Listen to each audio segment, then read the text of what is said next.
Olha aqui. Isso é uma cor comum, é uma cor popular. Isso é uma caiação. Eu vejo isso e é isso que me atrai na minha pintura. E coloco lá e tá dando certo.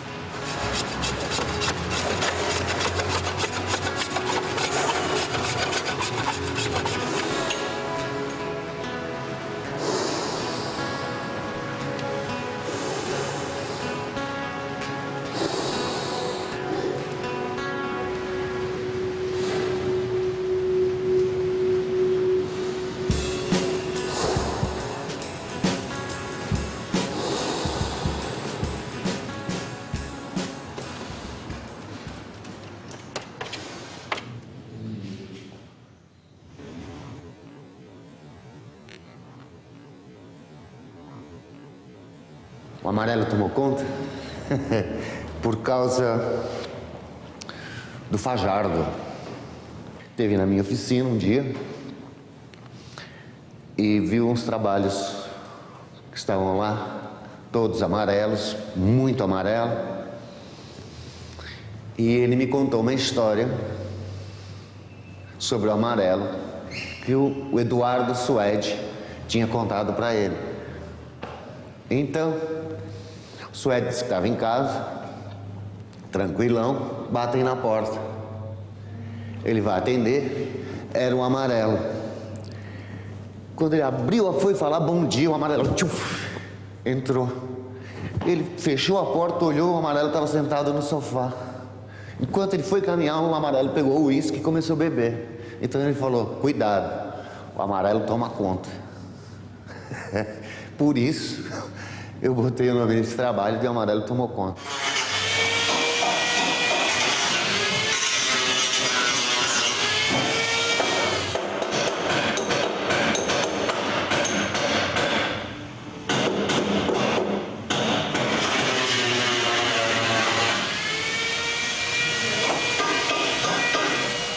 José Norberto de Matos, com 2 T. Bernot vem de Norberto, né? Porque minha mãe chamava de Berto, meus amigos chamavam de Norbé. E um dia a gente reunido, uma galerinha assim, adolescente, fazendo um jogo lá, um deles falou sem querer, Bernot. Cobra do sem querer mesmo. E quando me chamaram de Bernot, todo mundo riu, por causa do cara que falou errado, e ali ficou uma brincadeira. E por causa dessa brincadeira, foi Bernot. O cara já é meio artista, ele é francês, ele é não sei o quê. Ficou Bernot e eu adotei.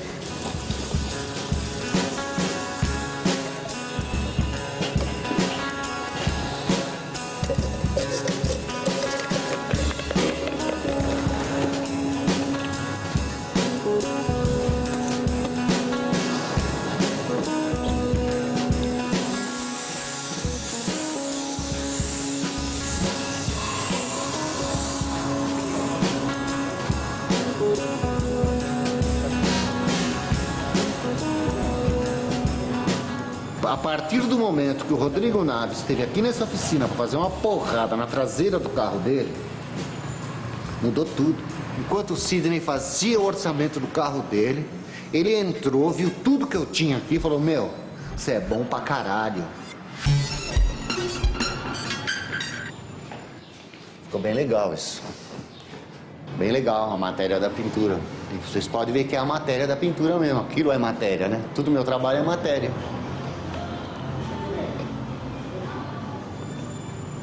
É sem título, mas ela tem elementos da pintura automotiva, né? Enquanto a tinta a óleo e a cera de abelha me deixam uma opacidade, a tinta automotiva por cima dessa tinta a óleo e cera de abelha me dá um frescor, me dá uma iluminação, me dá algo prazeroso mesmo. E é isso que ela me transmite. Além da matéria, evidente, né, que tem o trabalho, né? Porque sem a minha matéria eu também não consigo. Então é uma coisa totalmente diferente do automóvel. Eu removo a tinta desses carros, né? Então quando você está com produto químico em cima daquela chapa, daquela lataria, raspando aquilo para tirar aquela matéria, para ver a chapa como está, é que vai aparecendo matéria sobre matéria, pintura sobre pinturas. Então, até raspar totalmente, dá uma forma, um material, uma textura assim, como se tivesse muita matéria. E normalmente tem, então a gente retira toda aquela matéria para começar a dar chapa novamente. E eu faço o contrário, né? Nas minhas telas eu ponho matéria.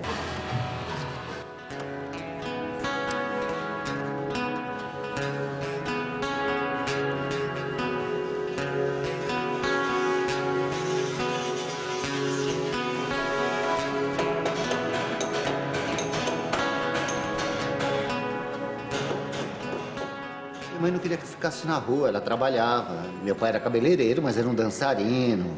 Ele gostava de dançar tango, era muito bom. E minha mãe era manicure.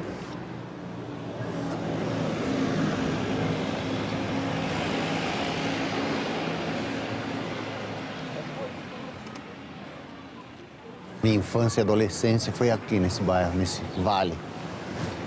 Ali. Cresci ali nos campos de futebol.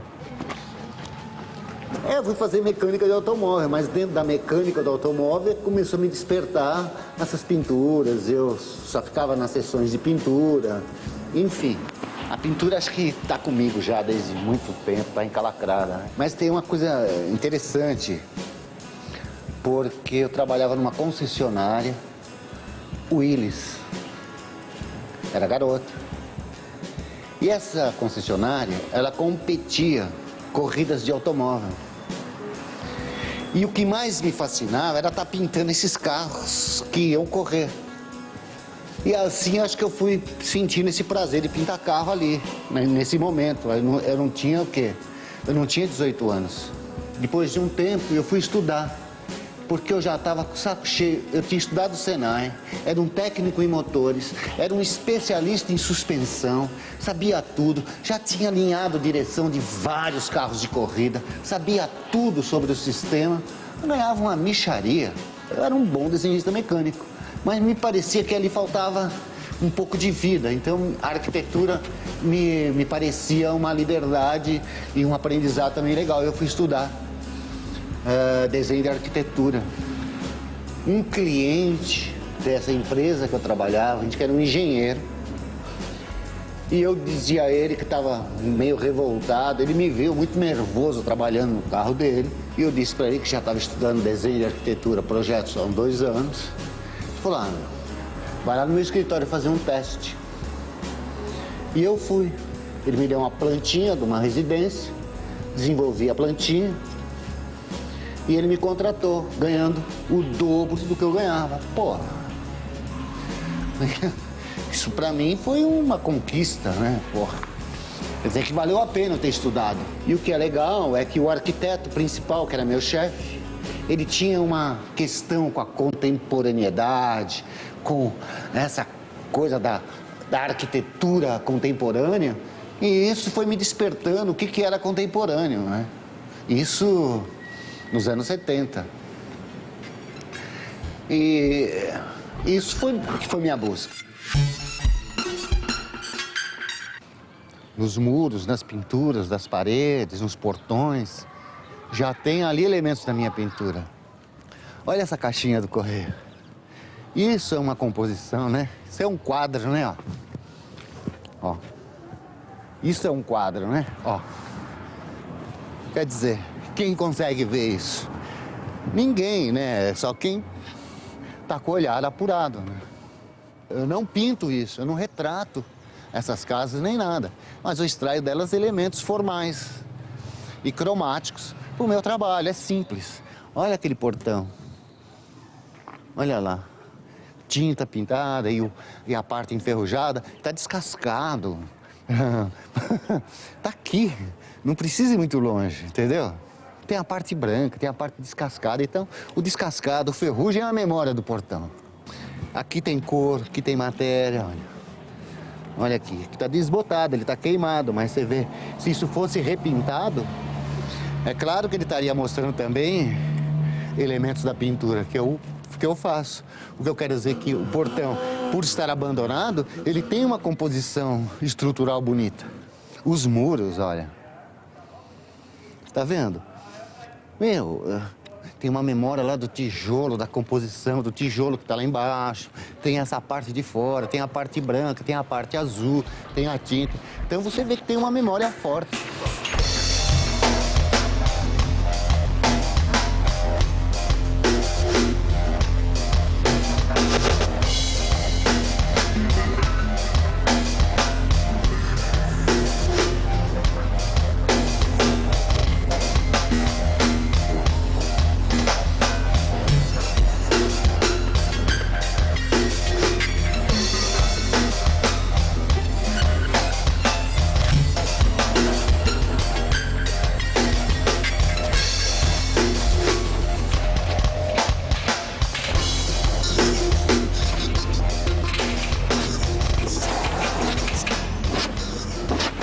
Eu ponho essas linhas e vou pintando por cima. Então, na primeira distribuição dessas linhas que eu faço com fita crepe, já encontro uma relação com o automóvel. Porque a fita crepe é onde fica essas marcas. E é essa fita que fica a memória da tela. Então fica a memória da primeira cor, fica a memória da tela ali, crua.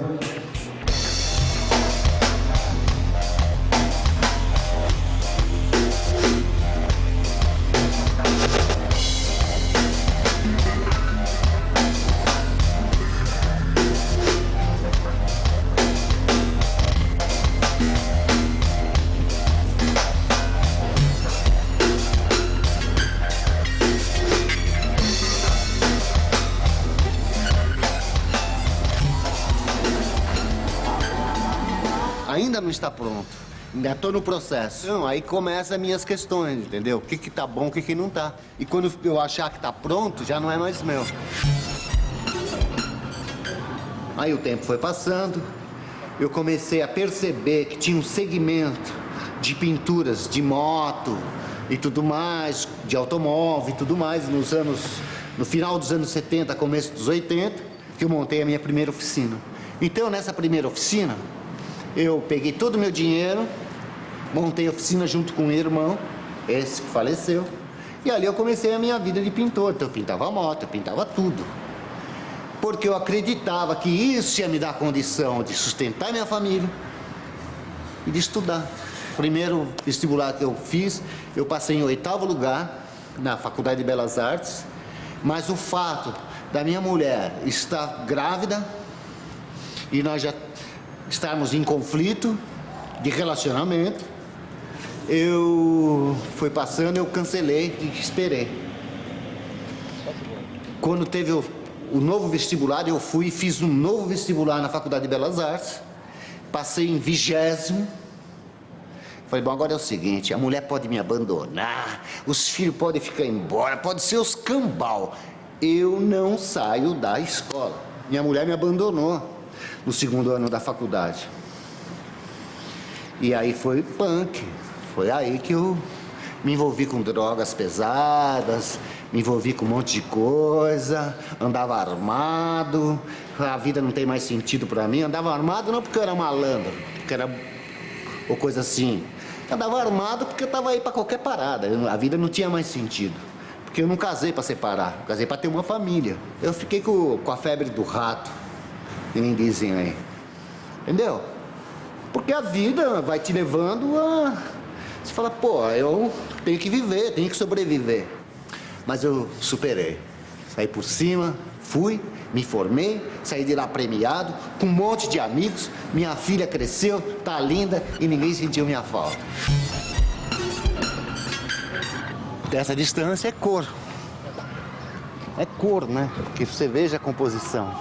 São muitas cores. Olha aquele sobrado rosinha.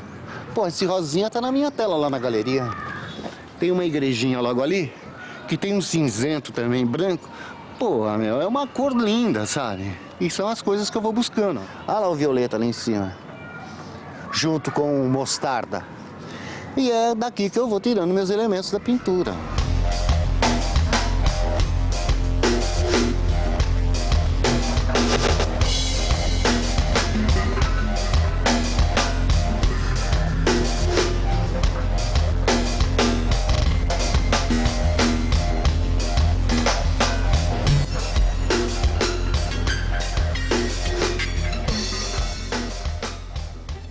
Depois que eu me formei, eu já achei que, bom, agora que eu me formei, eu sou bambambam, eu sou o fodão. E comecei a ficar um cara muito arrogante, prepotente naquilo que eu já fazia. Então, como era um movimento dos anos 80 de pintura automotiva, que era muita gente, vinha muita gente me procurar. Era pintura especial, era comigo mesmo.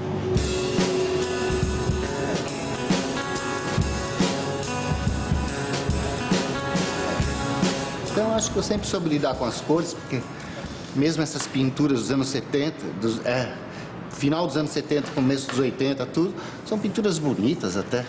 Só que, por causa da arte, esse momento da minha vida era angustiante. Porque, cara, você não sabe o que é chegar, né?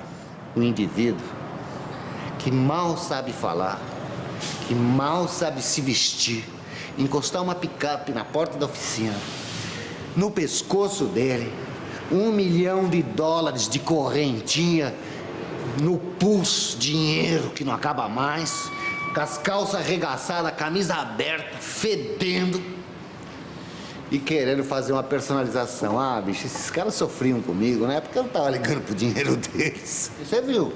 Hoje aqui, 7h10 da noite, 7h15 da noite, encosta um cara para fazer orçamento.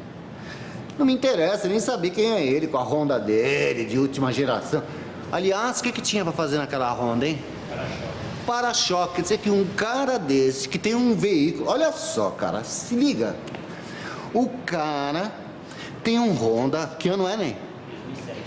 2007, o Honda do cara, encosta aqui 7h20 da noite, porque ele vê aberto, para fazer orçamento para pinturinha do para-choquinho dele. Ah, porra, bicho, é um saco. Eu não tenho paciência para atender um cara desse com todo o dinheiro que ele tem. E não é isso que me interessa. Aí, quando eu achei que eu tinha que me dedicar mais à arte, eu falei, bom, então vamos transformar a oficina num projeto de trabalho do dia a dia, do cotidiano, um trabalho mais produtivo, porque assim eu não preciso ficar esperando, gente ficar me esperando para falar com o artista.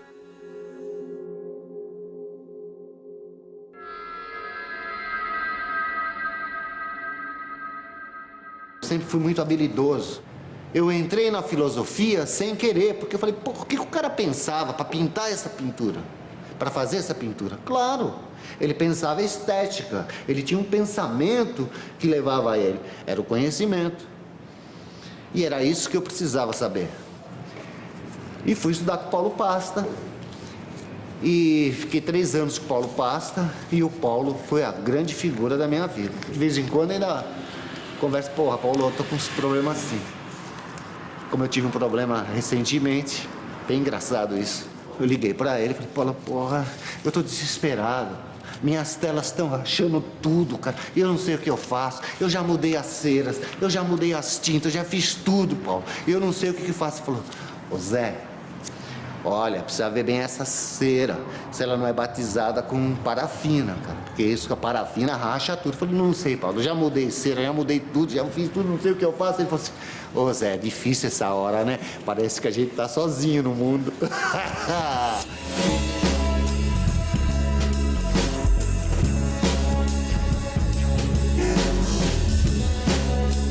Então, eu trabalho assim, é uma solidão, né? Sou eu e a tela, os pincéis e a tinta, e eu preciso resolver. Então, nesse embate de solucionar o trabalho, solucionar a pintura, é difícil você estar numa oficina funileira, com lixadeira, dando porrada e tal, e telefone, atende todo mundo, e eu pintando, sabe? E quando tem que solucionar alguma coisa, eu ponho o fone de ouvido, ponho a máscara, ponho tudo e fico lá trabalhando.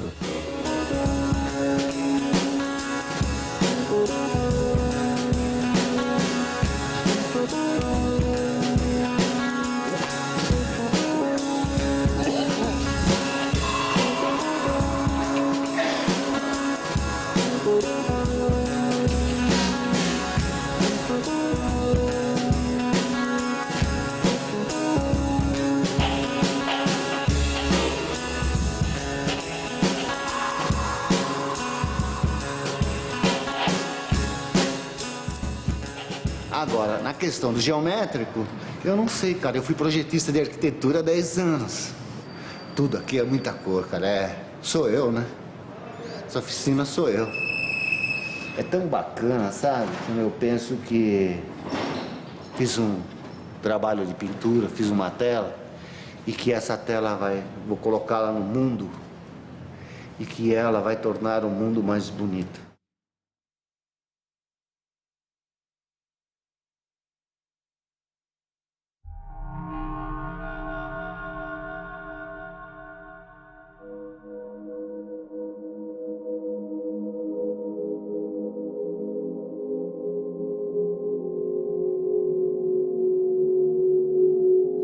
Eu acho que é uma coisa afetiva. Eu preciso dessa afetividade com a chapa porque foi dos automóveis que me pagaram a minha faculdade, os automóveis que pagaram a escola dos meus filhos, os automóveis que me ajudaram a viver e os automóveis me ajudam aqui até hoje, cara. Por isso que nós estamos aqui.